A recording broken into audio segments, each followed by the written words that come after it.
Eu quero ir para o altinho que eu daqui não vejo bem. Eu quero ir.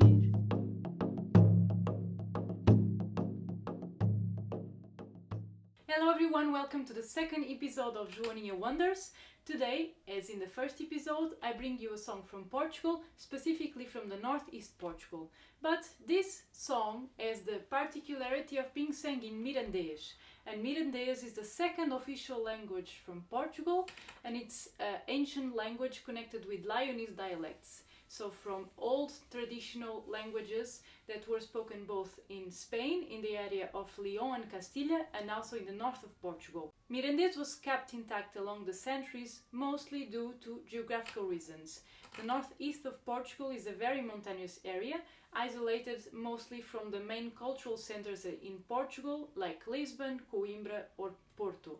Cities like Zamora and Salamanca in Spain were much closer to this area. Therefore, there are many connections in terms of culture, music and dance with Spanish traditions. And the song that we are going to hear today is called Pingacho, and let's hear it. And I think, my dears, today we have the accompaniment of a beautiful saxophone, because I live among musicians and you never know when they want to practice. So, Pingacho and saxophone. Por beilar Pingacho Douro Monreal, por beilar Pingacho Douro Monreal. Bélalo, bélalo picorcito, bélalo, que te quiero un poquito, bélalo. Bailado del lado, del otro encostado y de delantera también de trasera. Ahora sí, que te quiero morena, ahora sí, que te quiero salada. Let's look at the structure of the song and the lyrics. So basically it's composed with changing strophes, which I will call A, and a chorus that is divided into two parts, B and C. The first strophe has actually two different known lyrics. In traditional music it's common that there are different lyrics for a same song, and they are sang differently depending on the village. So there are two different versions. The first one, like I sang before, is just Por beilar Pingacho Douro Monreal, por beilar Pingacho Douro Monreal. But the second version goes like this. Por beilar Pingacho Douro Monreal, mas não me dá nada se lo beilar mal. Basically this means, to dance the Pingacho, which is the name of the dance, somebody gave me a real, so somebody gave me a coin. If I dance it badly, I will not receive anything, or nobody will give me anything. It seems that somebody is being paid to dance this dance. First of all, the real is a coin that was used since the 14th century in Portugal until around 1911, when monarchy was destituted. Real was also the name of the coin used in Spain during the same period. So we are not sure if this is mentioning a coin from Spain or from Portugal. It can be both. But let's question, in what context would somebody be paid to dance this dance? Would it be a religious festivity or a secular festivity? And what actually does Pingacho means? Let's go forward into the chorus and discover. The chorus sounds like this. Bailalo, bailalo picorcito, bailalo, que te quiero un poquito, bailalo, bailado del lado, del otro encostado y de delantera también de trasera. Ahora sí, que te quiero morena, ahora sí, que te quiero salada. In the first part of the chorus, it seems like somebody is singing in a very imperative tone. They're saying, dance it, picorcito, dance it, that I want you a little bit, dance it. And let's take a look at the word picorcito, which is a tricky one and difficult to translate. It doesn't exist in the Portuguese dictionary, and it's also not found in the dictionary of Mirandese or a Spanish dictionary. But if we look at the root of the word picor from Spanish, it means itchiness or tingle, or it can also refer to the feeling you have when you eat spicy food. And in the song the word has the suffix ito, picorcito, which actually means little itchiness, little tingle, or maybe little ardor. So what is this song actually about? Because further in the lyrics they also say, I want you a little bit. Let's look at the rest of the chorus and see what it means. By translating the second part of the chorus, we found the following words. Dance it on one side, dance it on the other side, dance it from the front, dance it from the back.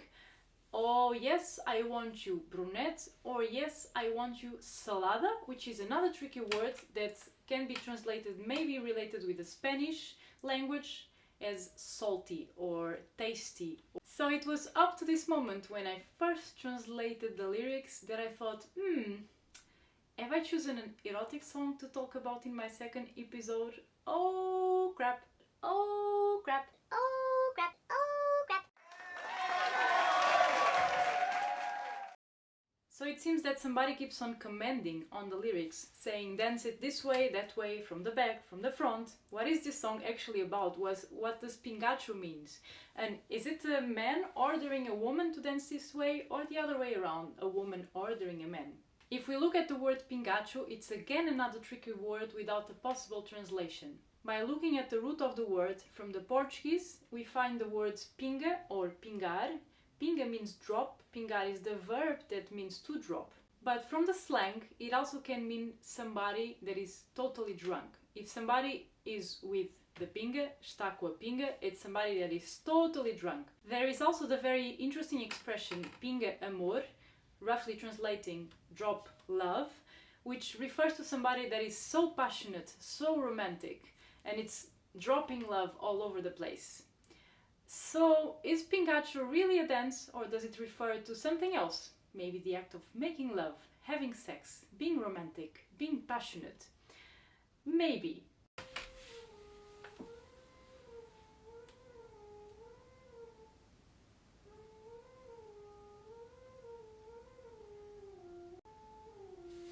Foda-se, tô lixada. If we look at the choreography of Pingacho, we see that it perfectly mimics what is being described by the lyrics. The Spanish version and the dance as it is danced nowadays in the folk context share the same choreography. The Spanish version has a slightly different lyrics and slightly different melody, but still we can consider it is the same dance. On both versions there are two lines of pairs dancing in front of each other.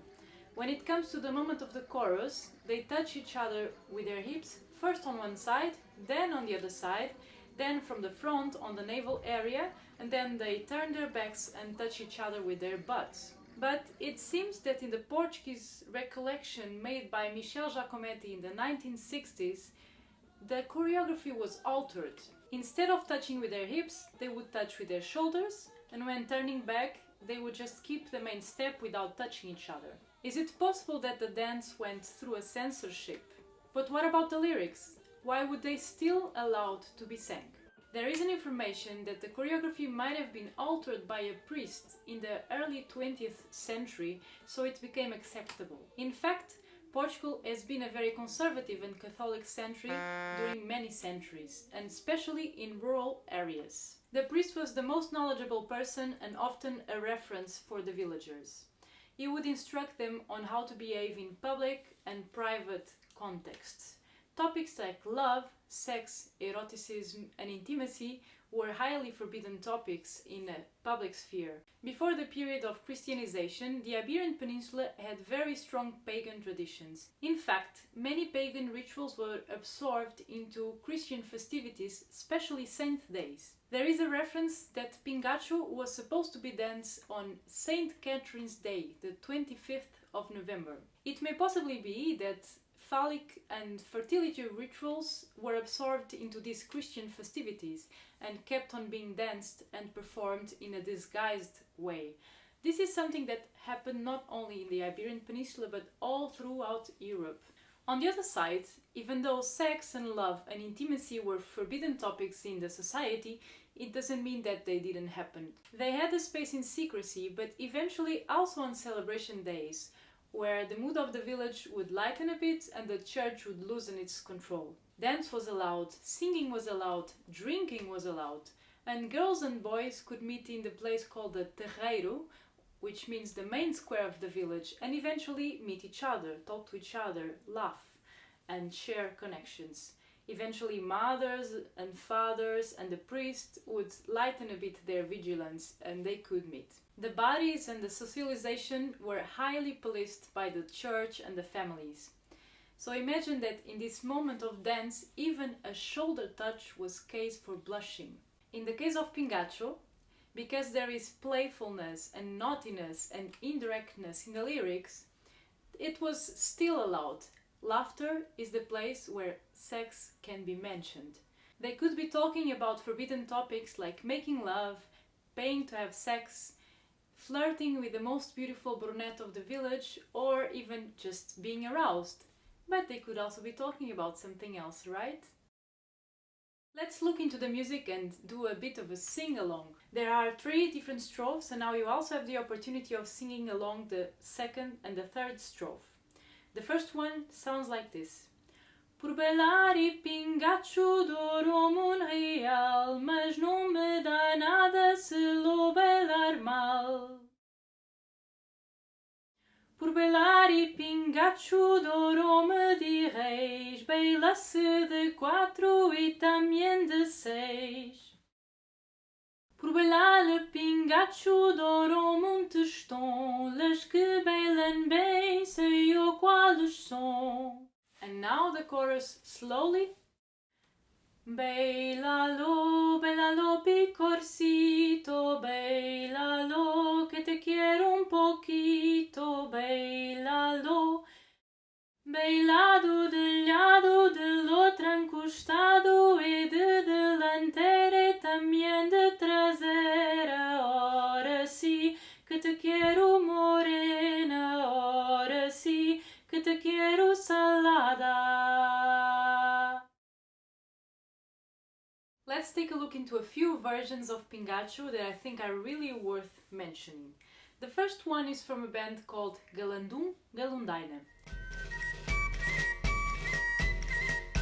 If you want to know more about music from Miranda do Douro, sang in Mirandese, this is the band you should hear.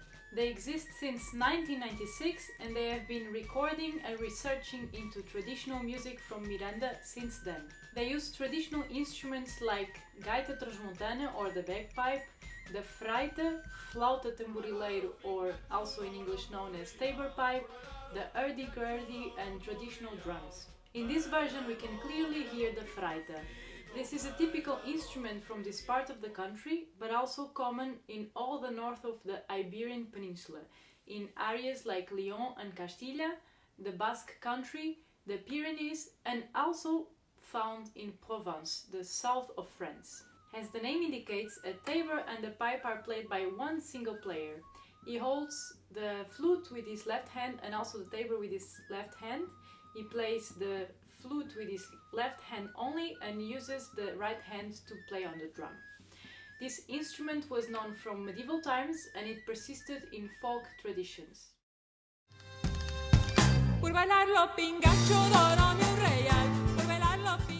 Né Ladeiras started her musical career with the band Brigada Vitor Jara, which I mentioned in the first episode. She mostly then pursued a solo career. In 1994, after 2 years of research, she launched an album called Traz with mostly music from this part of the country. What I find very curious about the name of this album is the wordplay that she does with the name of the region. The region is called Traz which means behind the hills, but you can play with the word Traz. If written with the letter zeta, it actually comes from the verb trazer, which means to bring. Actually, the name of this album can be translated as Bring the Hills, Bring the Mountains, which I find a very beautiful expression. What music do the hills bring to you? What culture? Or are you bringing the hills with you whenever you go?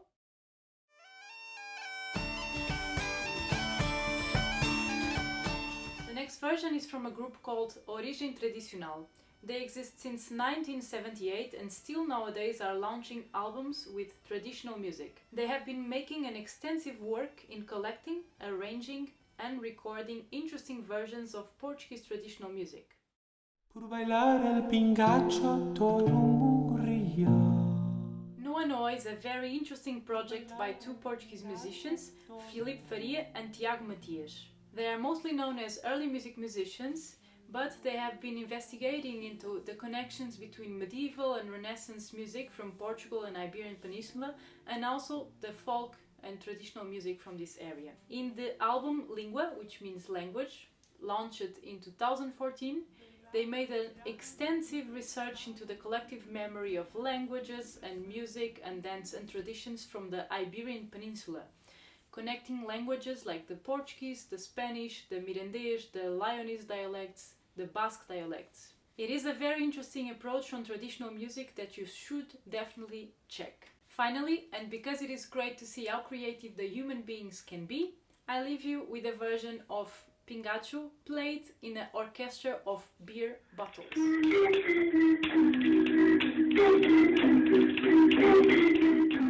And this is it, we arrive at the end of this episode. Again, I will leave all the links underneath in the description and also some extra links about the groups and the music. And not like I promised before, I will try to upload a video every month, because I realized that every 2 weeks was slightly too ambitious considering the amount of research and time that I need to dedicate into recording and editing, and also managing that with all my other responsibilities in life. But stay tuned, because I will keep on bringing you amazing stories about amazing traditional music and still in Portugal. Bye!